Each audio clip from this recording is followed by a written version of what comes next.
Hey everybody, you are listening to the Vocal Advancement Podcast. I am one of your hosts, Tom, joined by Heather. Susadai. Oh, we like that. Susadai. Very good.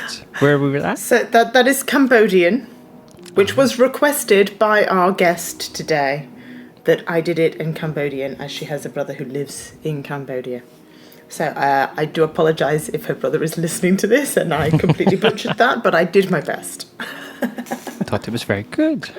Now, I'll give you 5 bonus points if you can tell me where in the world is Cambodia. That's not allowed. Somewhere over there.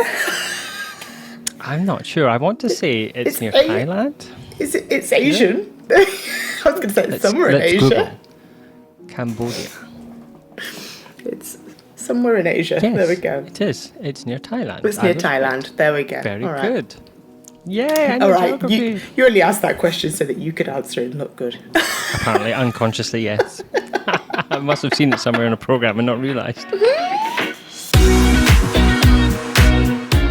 So, we're in episode 19. No, actually, that's a load of rubbish. We're on episode 21. My goodness me. That's a lot of episodes. It's a lot of chatting we've done, Tom. I know. And yet we still haven't run out of things to say. I know. Well, that's because we like to chat. I know. I'll get a fresh cup of tea. That's normal for us, singers, performers, isn't it? That we like to just yabber on for a bit. I know. Can't shut us up. That sounds about right. Everybody that's listening's like, yes, that's right, Tom and Heather, shut up. That's it. And do you know, and it feeds forwards into the next generation. It's currently our summer break in the UK, our summer holidays, as we call it. And so my kids are home from school. And so I have got 2 young girls who also never stop talking. And now they're at home with me all the time when I'm not at work, just yabbering on, mummy this and mummy that and mummy the other. Yeah, they like to talk too. I don't know where they get it from, really. I can't imagine where. You're such a quiet, shy, retiring person. Absolutely, aren't I just? Oh, yeah. So what's new with you, Tom? What have you been up to recently? Well, I've been working. We could give a little exclusive in our podcast today if you wanted. Let's. Okay, well, I've been working on our upcoming Singing Teachers Summit that we're working on. So that's going to be November 2023. So I've been working on that, and I've been working on inviting guest speakers and sorting out, the logistics of it, how things are going to run and how it's going to work. So that's been a trip down the rabbit hole that I've enjoyed. It's very exciting, isn't it? It is. Looking forward to it. It's our first time doing this kind of thing because we do this for our teachers. Like every fall, we do kind of like a fall testing preparation summit, but this is our first time doing it for people outside of IVA. Yeah. So it's going to be great. I'm looking forward to meeting lots of singing teachers outside in the big wide vocal world and getting to know them. Absolutely, and making new friends, making new acquaintances, and sharing some knowledge and getting in some fantastic speakers to share their knowledge with us all, and hopefully, coming out the other side of it better teachers because of it. Yeah, absolutely. That that continual professional development that we keep going on and on about. Like that, this is a great avenue for that. And as you say, I'm looking forward to getting to see some things that we haven't seen before. Absolutely. Oh, exciting! Oh, it's very exciting. It is. When will that be available for people to book, Tom? Do we know? Well, I'm hoping by the time this episode comes out, we'll be taking registrations for it. Fab. So if you see a link in the show notes below, it's because we got there on time. We're organised. If there's no link in the show notes, wait until the next episode. There will be. Or sign up to our newsletter, because it will be on our newsletter once registrations are open. Oh, there you go. And then you won't miss any information if you're interested in coming along. And say coming along, it's all online, right? So you don't need to go anywhere. You can just roll out of bed and turn your computer on and you'll be at our summit. Fantastic. Did it mention as well that it's free? It's free? It's free. Yeah, you can come and attend at no charge. I know. What are we doing that for, Tom? I don't know. That's madness. Who came up with that? They should be fired. Why are we giving it all away for free? I know. It's because we like to make friends, and the best way to make friends is to give presents, I think. Absolutely. Gifts. Absolutely. Yeah, so it's our gift to the vocal world. I love it. Come join us. Come hang out with us. It's free. Why not? Yeah, it's going to be exciting. I'm really looking forward to that, actually. Joking aside. You'll have to stay tuned, and we'll drip feed you some more information about that as and when things get firmed up and sorted and confirmed, and we can give you a little bit more of a taster of that. But for now, who have we got on our podcast today, Tom? Well, today's guest is the lovely Tessa Smith from the UK. So, you know that we've talked about warm-ups and stuff before, I think, on this podcast, but Tessa has been doing research about it, and so she came along to share some of her findings and tell us a little bit more about it. So, very, very interesting talk. I really enjoyed chatting to Tessa. She's lovely. She was very nice. She is lovely. And some really fantastic gems of information, and just really makes you think again about what you think vocal warm-ups are and what they should be. But yeah, I think we should go listen to what Tessa has to share. Yeah.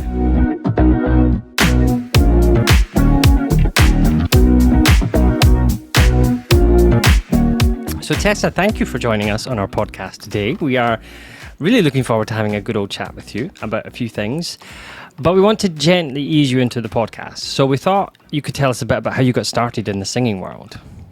Oh, yeah. So that is an easy question to start. Thank you.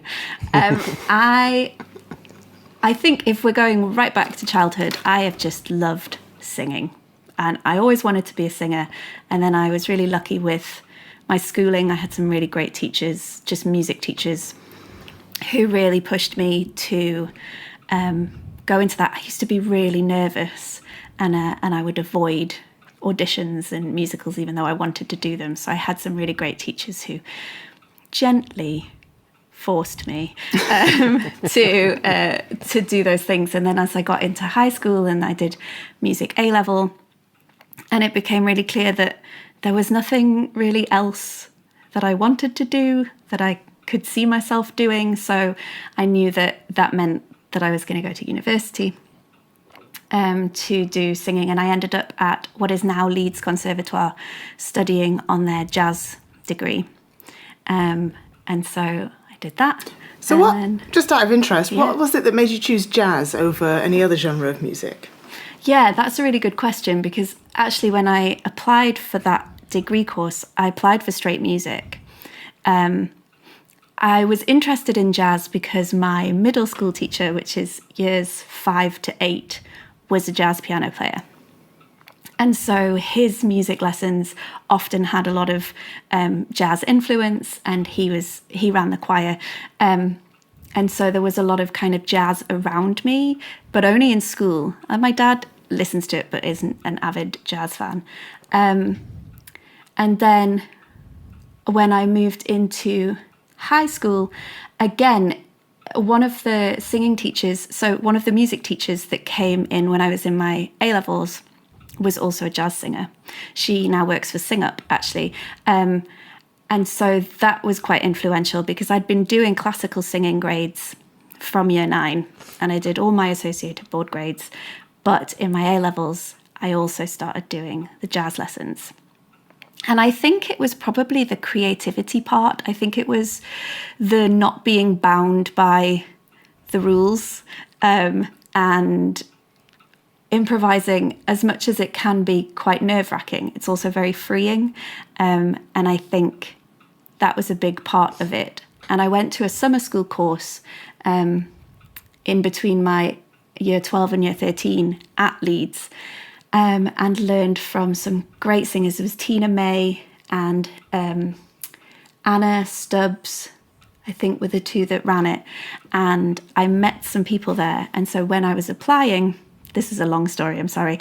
When I went to the open day of Leeds Conservatoire, as was College of Music, I had applied for the straight music course, but a friend who I'd met on that course was applying for jazz, and she said, "Will you come round with me, please?" And I said, "Yeah, sure."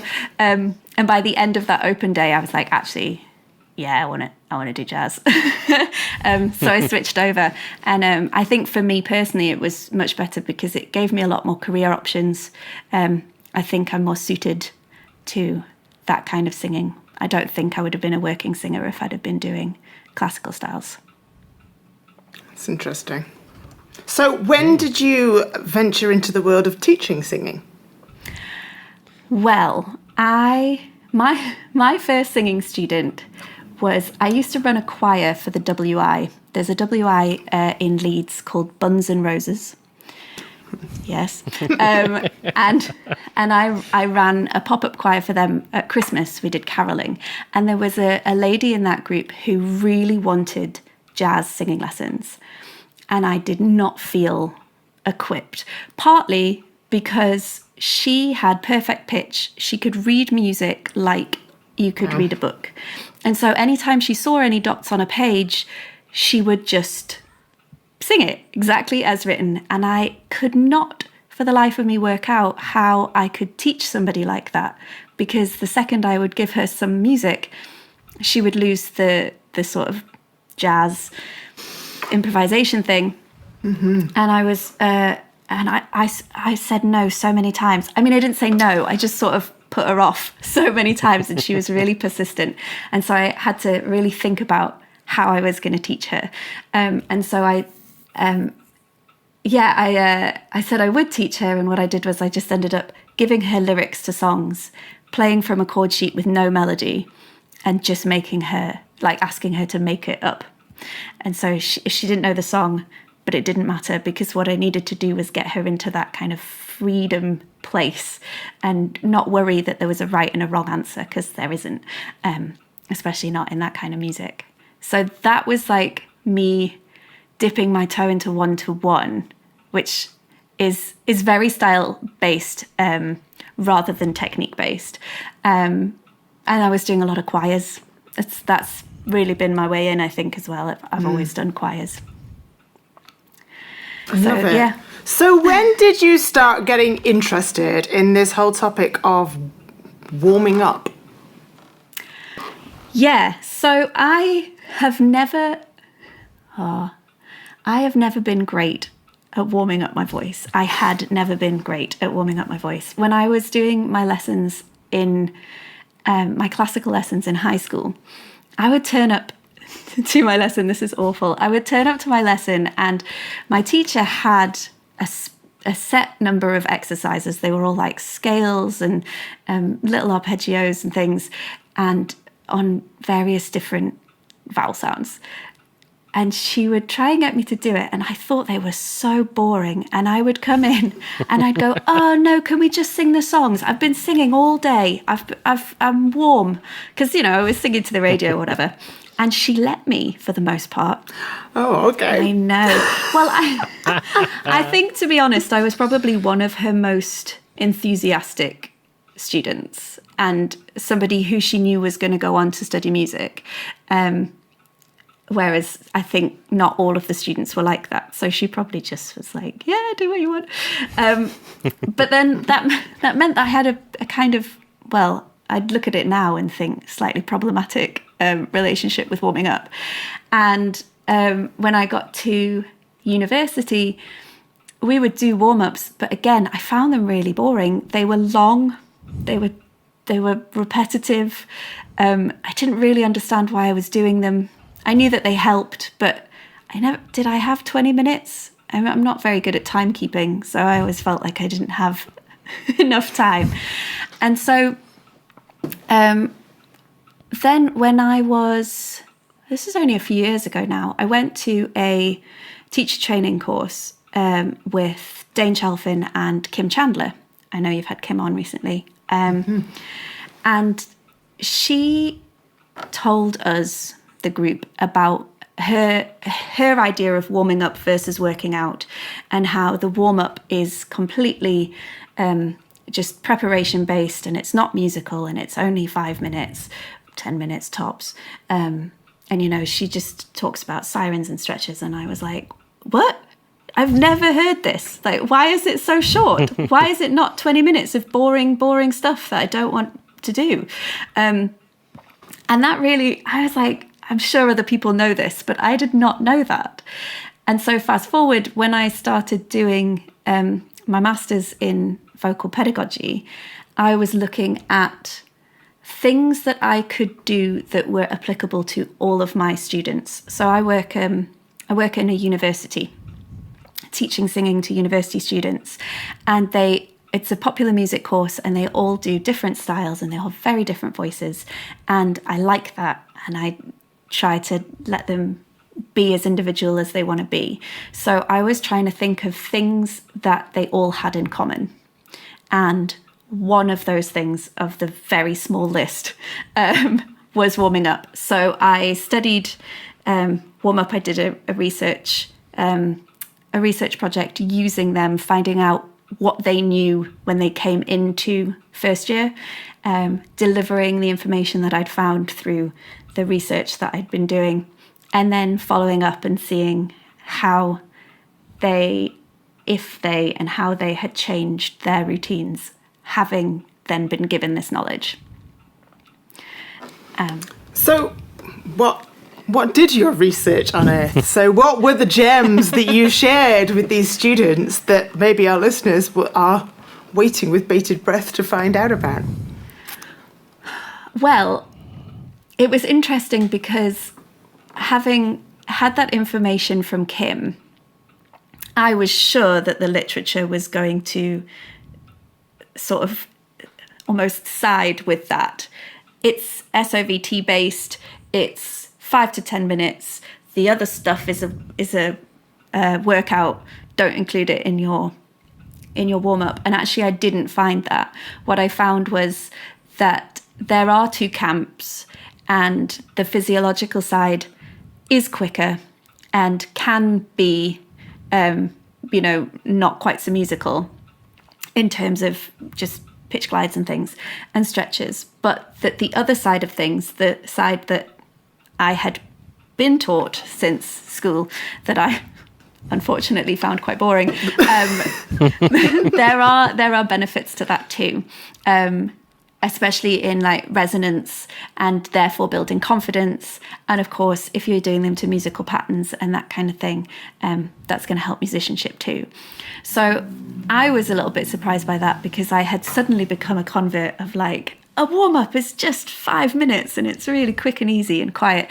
And actually it's more than that. You can choose, and you can look at what you need from your warm-up that day, and what your circumstances are that day, and what your obstacles are, and you can choose what you do, factoring all of those things. So that was one of the things that I found really interesting, and then some of the things that I found from the students that I was working with in that project were things like the obstacles. And for me, that's a really important part, because I think just in general, there's a lot of things that we all know we should do in singing and in life. But there are reasons why we don't do them. And oftentimes we just feel guilty about it. Like, oh, I didn't do that because whatever. And you feel really bad about it. But I don't think that there should be judgment on it. I think there should just be recognition of what that obstacle is, and then mitigations, as I say, judgment-free. So some of the obstacles that came up were, things like lack of time, lack of knowledge as to what to do, lack of space, lack of piano, those kind of things. But I also found, especially because I'm working with university students, things like noisy housemates, or feeling like they don't want to be the noisy housemate. And so recognizing those things and trying to work with the individual to see what mitigations are available are really important to me as well. So what would you recommend then? All right, say you've got someone who is a gigging musician and they've got a performance tonight. Performance starts at 7:00. What should the warm-up be for them to ensure that at 7:00 they're ready to get on and do the gig that they need to do? Yeah. Well, I'm going to sound awful. I'm like, I need more information. Like, because what kind of singing are they going to be doing in the gig? All right, if they're a jazz singer, let's make them a jazz singer. Go on. All right. Are they a jazz singer who's sitting in the corner of a restaurant and everybody's going to consistently tell them to turn down because they're getting too loud? Do you know what I mean? Do they need to be warming up the big registers, or is it more of a like... Okay, so let's say they're fronting a big band. Oh, yeah. Lucky them. Big old gig coming up. So, I mean, for me now, I try and think about where do I have the time? Because oftentimes as a gigging musician, you're driving to the venue, then you're unpacking, then you're sound checking, and then you might be then thrown on to stage straight away. There's a brilliant meme that I saw the other day that was like, an opera singer warm-up and a contemporary singer warm-up, and then a jazz warm-up was just the woman like downing a bag of crisps and running on stage without shoes. But oftentimes we feel like there's not a lot of time. And so for me, it's not ideal, but doing some SOVTs as I drive to a venue is sometimes the only chance that I know I'm going to get. Ideally, I would want more, but if that's the base level. And then I would say checking in is a really important thing that sometimes we don't think about is, well, how do I feel today? Your warm-up is going to change every day because you're going to feel different every day. You might be more tired. You might have, sat on a bus funny and feel a bit stiff in a shoulder. So checking in and making sure that you know where you're at will then help you to know what warm-ups to choose. So for me, if I'm singing, if I was an ideal situation for a singer about to go on to do a big band, I would be saying, physical stretches, release some tension, SOVT exercises to warm up the vocal folds themselves, and then move into those kind of resonance exercises to work on building the confidence and getting that resonance in place, ready to do what you're about to do. But if there's no time, what's the best thing that we can do? Well, we can have a quick check-in, we can stretch those muscles, and we can do 5 minutes of SOVTs before we go on. And at least we've done something. I feel like something is better than nothing when we're talking about vocal warm-ups. But what should the singer look for, though, to kind of make them realise, okay, that's enough? Like, so they don't go too far in their warm-up, so they, because I've had students in the past where like, I warmed up for an hour and then I couldn't do the gig because I'd spent all my energy warming up, Yeah, and that's something I found when I was doing the research as well, is that the time of these things. So the physiological SOVTs, there was a study, I can't remember who it was, but the study on SOVTs was that it was kind of optimum at 6 minutes. So you were the blood flow was increasing until 6 minutes, and then past 10 minutes, there was no added benefit. So if you did like 15 minutes, there was no more added benefit than 10 minutes on an SOVT. But on those kind of technical resonancy ones, it took 20 minutes for them to really take their effect. And that didn't include affecting the blood flow. That was just the resonance side of things. So if they're like your top 10 minutes SOVTs, 20 minutes of, I feel like doing 20 minutes of scales and arpeggios is quite a lot of singing before a gig. So yeah, I guess you're just trying to be mindful, aren't you, of what is about to happen, whether it's a practice, because if it's a practice, that's different, because those warm-ups might then turn into a workout. You might stop your warm-up and go, I'm going to work on this bit of repertoire now. Oh, I really need to use this register or this sound. So then you go back to those kinds of exercises, but now they have a different purpose. But in a gig situation, I think that's different. And yeah, you don't want to be tiring your voice out. And the more that you do this, the more you're going to know your own voice, and you're going to know how it feels and how it sounds when you are warmed up versus how it sounds and feels when you're not. And again, it sounds like a bit of a cop-out, but everybody is different. And the best way to do it is to just know your own voice and your own, how you feel. Yeah, absolutely. And suppose that, some people will be quicker, some people might take a bit longer, depending on their physiology as well, wouldn't they? My voice might take 10 minutes, whereas yours might only take 5 because of our makeup. And, some days mine might take 5 and sometimes it might take 10. Oh. Yeah. There's the clock. There's the clock.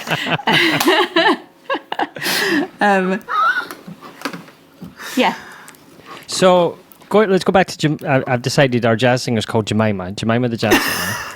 Love it. I mean, she looks like got to give her a persona. A duck in my head, but that's fine. A little puddle duck.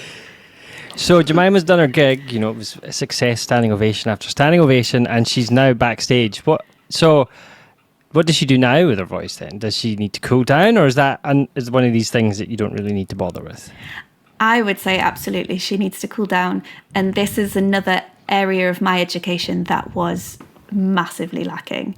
It had just never been mentioned.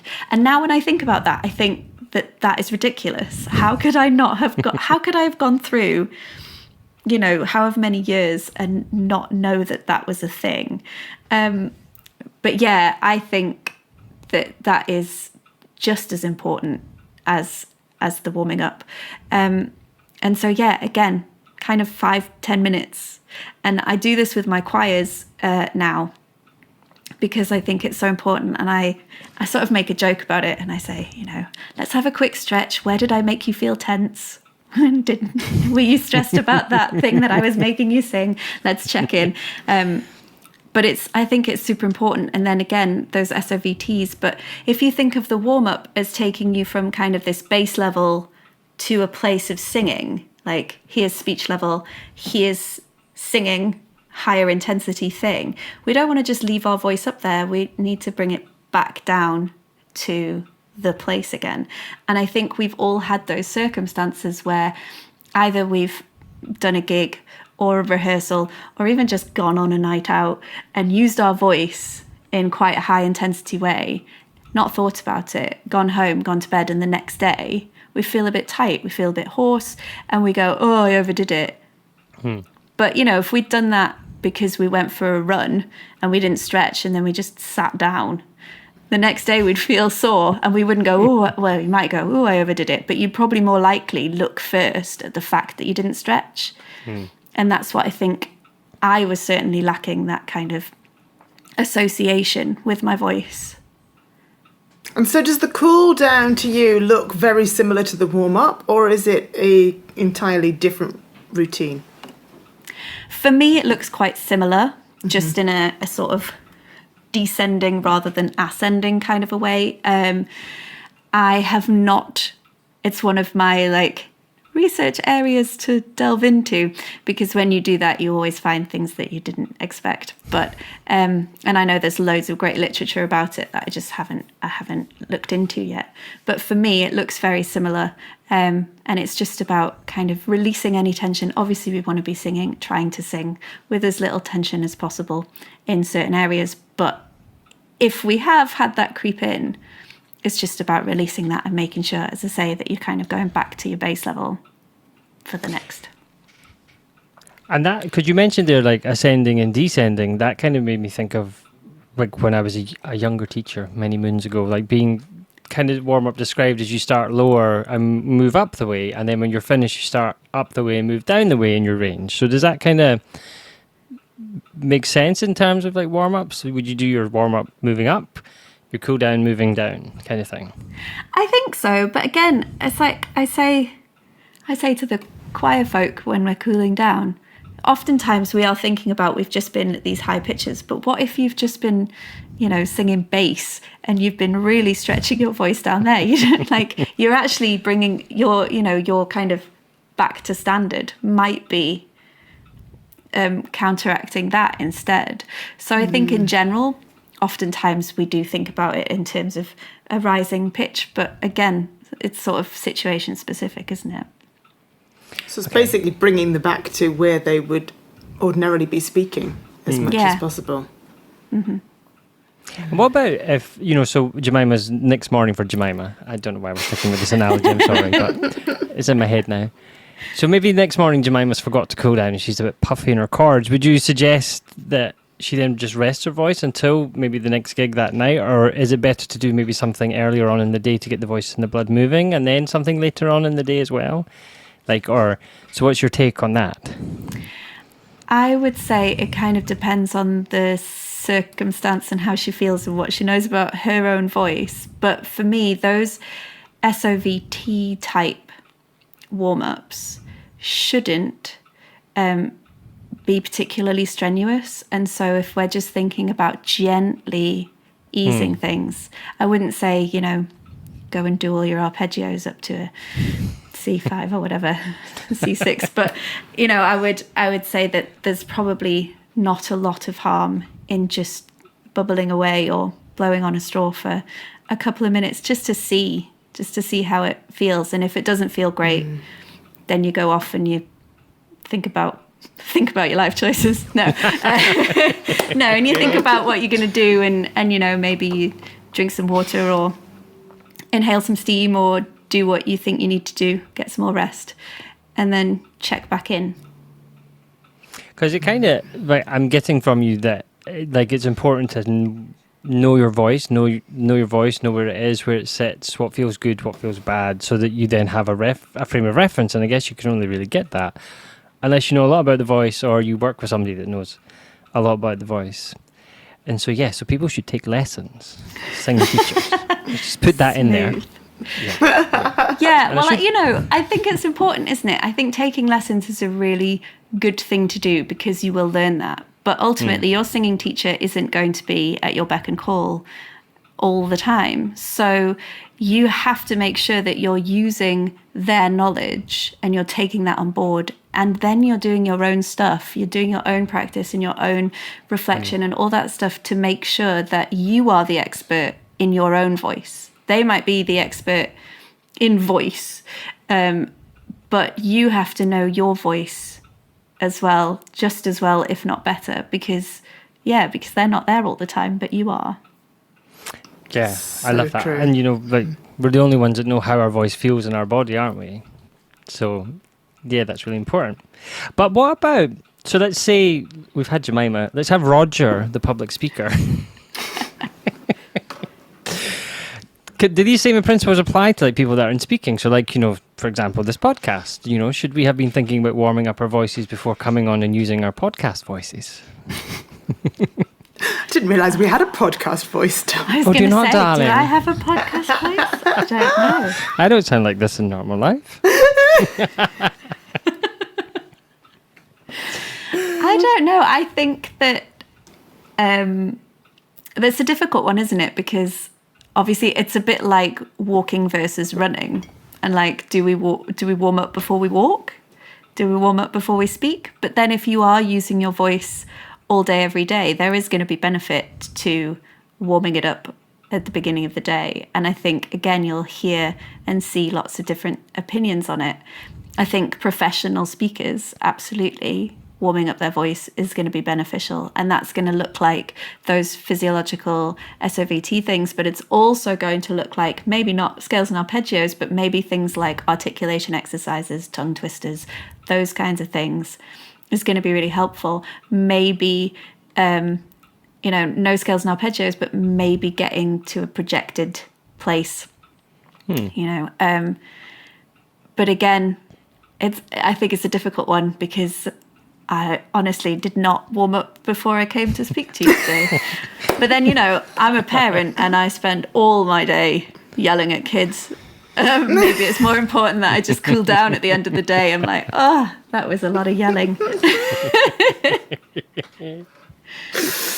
So I'm intrigued because you said earlier that part of your research project involved teaching some of your university students some of this stuff about warming up and then finding out how their habits changed. So I'm interested to find out whether their habits did change once you gave them this sort of information. Did they start warming up more? Did they start using their voices differently?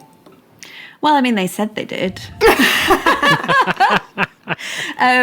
No, I think I had some students who, for example, were gigging students already, and they, by their own admission, did not warm up before a gig. And then afterwards, they said to me that now that they knew they didn't need a piano or a space or 20 minutes, they would stand at the side of the stage and blow through a straw, phonate through a straw for, 5 minutes. But that made a difference. And I think it's that, isn't it? There's loads of different obstacles, but I think one of the largest is just the knowledge. If you don't know that you can do that, then you won't do it. Had I have been told in those lessons when she wanted me to do, half my lesson of boring scales, had I have known that I could do that in a different way that would have been shorter, potentially, and had we have done it, we could have done it in a more interesting for my brain. We could have done it over a song. We could have, used the melodies or a folk song or whatever you have to do, but on an SOVT sound. And for me, that might have worked better. So I think for those students, as I say, they said that their approach had changed. There were some obstacles which were harder for them to navigate than others, and one of those things was living situation, and feeling like they were being disrupted or they were being disruptive. And unfortunately, those kind of mitigations are, well, you need to go practice at university. Or you need to get some fancy headphones so that you can't hear them. So, not everything can be mitigated just through knowledge, but I think a lot of the things, the kind of confidence issues, the motivation issues, the finding it really boring, just having knowledge helped them to view the warm-up as less of a boring thing that they have to get through before they get to the fun stuff, and actually the preparation for the fun stuff. And I think that's often how we think about it. It's it's this really annoying thing that I have to do that I don't enjoy, but that's good for me, so that I can do the fun singing part. But my suggestion would be, well, why is this bit fun? What is it about this bit that you like? If it's because it's musical, if it's because you get to improvise, or if it's, I don't know, because it's emotional and you get to connect emotionally, then why not try and bring those things into the warm-up? So, put on a backing track and just SOVT a little improvisation, or put some emotion into your arpeggios. Let's sing this one really sadly. Let's make this one super happy. Or, try and mitigate those obstacles rather than just using them as an excuse. Use the knowledge that hopefully you are gaining from my excellent research, but use that to sort of try and bring those things closer so that you're less likely to avoid this thing that's good for you. That's great advice. And I think in terms of us voice teachers, there's a lot to be learned for us as well, because oftentimes I think we kind of take it for granted. People know what a warm-up is for, and so it doesn't always come to us to have to explain that to people. And maybe that's something we should be thinking about a little bit more. Are we explaining this well enough? Are our students going away understanding the difference between things that they do to warm up quickly before they go on versus things that they're doing to develop their technique, etc., etc.? I mean, how do you approach that in a lesson? Do you now factor that into your regular one-on-one lessons? Yeah, well, I'm really lucky because after that research project, my managers were open to me then running this as a workshop. So for the first, at the very beginning of the semester, all of the singers and then all of the students are invited to come to this workshop so that they get that information there. And then we do talk about it in the lessons as well, because it's something that, I will always ask them. I ask them to come warmed up if possible, but I don't want them to start saying that they've warmed up when they haven't. So I say, have you warmed up? And if they say no, I'm like, great, okay, well, let's do that. And it eats into their lesson a little bit, not a lot. And I try and sort of show them ways that we could do it that would still benefit the lesson. So, for example, if they are working on trying to, learn a pentatonic scale or something, we'll do our warm-up using that so that we can try and combine the two. And then hopefully that's giving them more tools to then go, oh, I know I could do that. I could do that before I come into my lesson. Yeah. Absolutely. So we've talked a lot about SOVTs, so let's put you on the spot. Oh, no. Because I saw on your TikTok, one of the thumbnails was you blowing on your thumb. So what's your favourite SOVT exercise? For me, I really like the lip bubble. And I don't know why. I think when I was learning and spending more time doing these things, I found myself wandering the corridors of the university sounding like a horse. I think once I found it, I was like, that's my SOVT. I really like a lip bubble. I tell you what I hate. I hate voice fricatives. I hate a zzz sound. I feel like it shows up all of my insecurities. I'm just like, no. And I tell, because I often, when I'm warming up a choir and I default to a lip bubble, and you always see people going like, oh, I can't do a lip bubble, and they're trying to, and I'm like, oh, if you can't do that, it doesn't matter. Pick whatever one you want. I had a Scottish student who really struggled with the lip bubble, but could tongue trill super easy because it was part of her everyday. And so she would do that. I can't maintain that as long as a lip bubble because I don't use it as much. But yeah, lip bubble's my favourite. I love a lip bubble too. Yeah. That one always draws the most looks at the traffic lights when we're sitting in the car and folk are like, what are they doing? What's your favourite, Heather? Yeah, well, see, I love a lip bubble. I'm actually quite a fan of a raspberry too. I find that too messy. It's very messy. It's not very COVID safe, that one.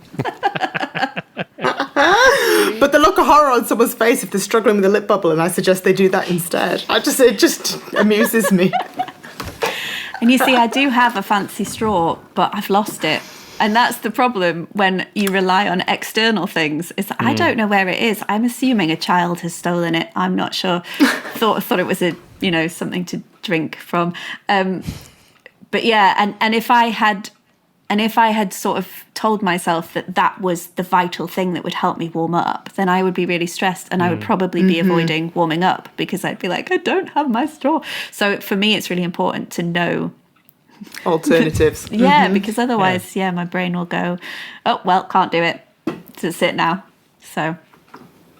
Well, yeah, if you're like, in the middle of the airport or something like that, like relying on equipment that you can't take with you to places, like it's just a barrier to warming up, isn't it, as you say? So using your body for the warm up. It's good advice. It's great. Well, thank you. Oh, I was good. Have you got another question, Tom? No, I was going to ask if people can find out more about your research, if there's anything published yet, or have you got things coming out in the future? So I don't have anything specifically published, but I did put all of my findings into a little workbook, an e-workbook that you can find on my website. And it includes things like journaling prompts so that you can work through what your obstacles are and how you might look at them differently. And so, that's on my website, which is www.tessasmith.com. And there's also, I did do an online course with similar content as well. So that's fine. That you can find that online too. Nice. Well, we'll make sure we put those in the show notes. We'll also put a link to your TikTok as well, so everybody can find the video with you blowing your thumb that I was talking about. It was drawn straight to that video. The power of the thumbnail. I love it. But yeah, thank you for joining us. This has been a lovely little chat, getting to know a bit more about warm-ups, eh? Yeah. Thank you so much, Tessa. So that was our chat with Tessa, and it was, as I said, really interesting. And I think warm-ups, like we talked about, it's one of those things that's really misunderstood as to what do you do? What's the purpose of the warm-up? How long does it need to be? And, as she mentioned, what was it, 6 minutes for the blood flow to reach the optimum level? Yeah. And I think that's also the thing that we get confused about sometimes. Well, certainly singers do, is the difference between exercises that as voice teachers give them simply to warm things up, ready for work, and the exercises we give them that I might be working on strength or flexibility or coordination, which are more like what I describe as a vocal workout. And I liken it to when you go to the gym. You go to the gym, you don't go straight to picking up weights, or well, maybe you do, but some people do. It's not advised. Most people would do a couple of stretches first before they went to do the hard work of building strength. And the same, even if you go to a yoga class, they don't go straight into the most complicated, most complicated or difficult coordination exercise there is. They ease you into it. So they kind of warm you up, and then they work on your flexibility and your coordination. And that's kind of what we do as voice teachers as well. So we might have some exercises at the very beginning of a lesson that are there to warm somebody up into the lesson. But then we also have exercises that are focused on other things. And maybe we as voice teachers need to take responsibility for making sure our students understand the difference between the two. That these are your exercises, we're just warming you up right now, and now we're going to get on and do some really, kind of hard work. So this is your workout, so that they don't go away confused thinking I've got to do that whole recording of my lesson before every gig, because sometimes some of the stuff you give them might not be the right thing for them to be doing right before they go on to sing. And that's why that's a really it's kind of a sidebar, but asking your student, are you gigging tonight? Have you got a gig? Because we're going to do a very different lesson than somebody that doesn't have a gig that night, Right. So that's a great point to bring up. And I thought it was really interesting, that kind of, because I suppose we just get used to doing stuff, don't you? And you just forget to make the distinction between this is just a stretch, this is the workout, and then even this is the cool down. Because right, absolutely. I'm not necessarily sure that's something I do in my lessons. No, I don't think I do very often either. And actually, that conversation with Tessa did make me go back and think, maybe I should be leaving a few minutes at the end of the lesson to go, right, we've finished working on our song or whatever we've just been doing. Let's just quickly cool you down before you leave. Yeah. Or at least telling them on your way home, just do a few lip trills in the car on the way home, just to make sure that you're cooling down on the way back. And that's certainly something I've taken away. Yeah. And something else that made me think of as well there was, because there's a question I think I've been asked quite a few times, is when I warm up, do I go up? And when I cool down, do I come down from high to low, and vice versa? And it was interesting when she put to us that, think about where you've just been using all your voice. The example was you're in a choir singing bass. You want to warm up, cool down, to the opposite of what you've been doing. And so that was also something that I'm taking away from this. Where have we been using your voice? Where do we need to cool it down? Versus just, let's just do a bubble. How do we return to centre? Yeah. Absolutely. I think that's really great advice for singers. And just I agree. There's so many of these weird myths, we have in the singing world, isn't it? Warm-ups is one of these things. I've had students that have, gone away and done an hour's lesson and then gone on stage and done a gig and be I felt a bit hoarse afterwards. I'm I'm not surprised. No wonder, Yeah, and again, if we liken it to any other kind of sport, you wouldn't expect, a boxer to have done a full-on strength training workout and then gone and done his fight. Do you know? Yeah. You'll have tired out all the muscles doing that strength training, and then they won't be able to work as effectively when they get in the ring. Absolutely. So it's about understanding, kind of how do we warm myself ready for the match, ready for the fight, ready to go on stage. But, I remember many years ago, but maybe 10 years ago, I did a half marathon. And I remember training. Crazy man. I don't know what I was thinking. That was the first and last half marathon. I swear I've never been so close to crying in public, just walking home, or at least attempting to walk home. But I remember, like, because there's loads of different training programs and ideas about how to train and stuff like that. And like one of the ones that I was following was like, as you got closer and closer to the race, you brought your distance down because you didn't want to wear yourself out before the actual run. Right. You know, so I had talked to folk and they had I did a half marathon like 2 days ago, and I'm like, why would you do that before the race? Like, you know, That's too much. so like it's the same idea, isn't it? You know, Absolutely. enough to get you ready for the race, because That's boy, it. you will feel it. You just start half marathon to warm up, you are screwed unless you're like ultra fit, which I am Unless you're the not. sort of person that runs marathons all the time, Yeah, and a half for marathon's breakfast. nothing, you know. Yeah. Those crazy loons. These people that get. I think I'll do a 100-mile run today around the canyon. You know, oh, lovely, darling. I would think I'll just crawl up the stairs to work. Yeah. be Not fit. not for me. No, me neither. I'll stick to standing on the sidelines with my choir and singing at the marathon runners. Thank you very much. Yeah, but that's exercise. You know, like standing, dancing. I tell you singing. what, last time I did that, I did almost a half marathon in stepping side to side on the sidelines of the marathon. I was, it's like, oh, we did our own marathon here. Yeah, I know. It's great. But yeah, that was a really interesting conversation, and I think that's something that because what was there was something else you talked about that I was like, oh, I hadn't thought that before, and of course now that I've said that, that's gone in my head. Can't remember what it was. I know, brain fog today. See, it's because I haven't done my half marathon today. Love it. What was this you said? Oh dear, it's old age. If it comes back to you, well, we can talk about it next time. Yes, we can. But yeah, I really enjoyed that interview. Yeah, I think really very interesting topic of conversation there. Something we should all be thinking about as voice teachers, for Absolutely. sure. Yeah. So, who's on our next episode, Tom? So next episode is another really interesting one, and it's about dancers and singing, and it's with somebody else from the UK, Helen Woodley, who's going to be talking about her research into that area. And I mean, I have post-it notes in front of me when we did that, and I was scribbling furiously all the things that she was saying, like, oh yes, that's me, oh, I need to look that up. Absolutely. So, yeah, that was a very really interesting fascinating talk. And if you have ever taught a dancer in your life, or if you ever plan to teach a dancer in your life, you never know when one's going to walk through your doors.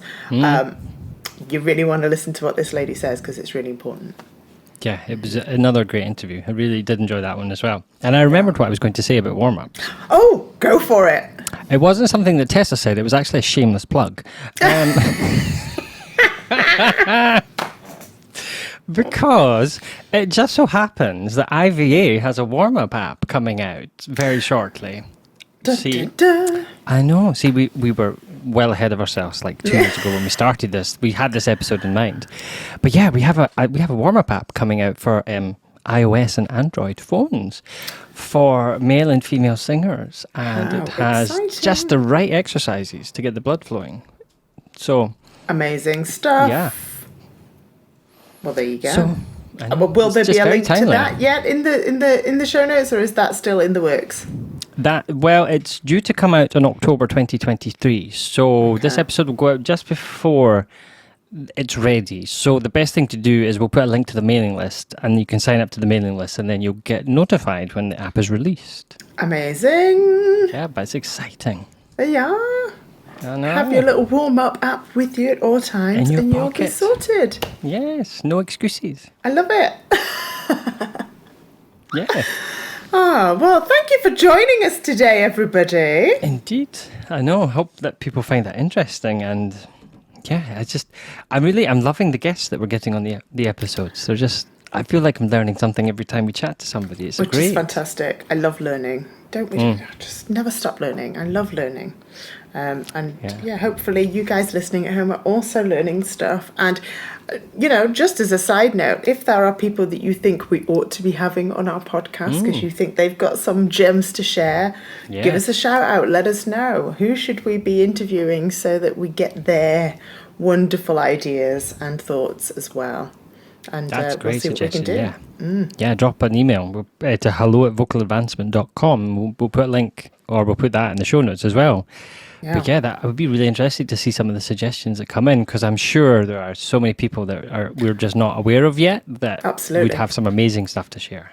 I can totally. I can tell. Share, I can share, feel it in my water. Or my cup of tea. I love it.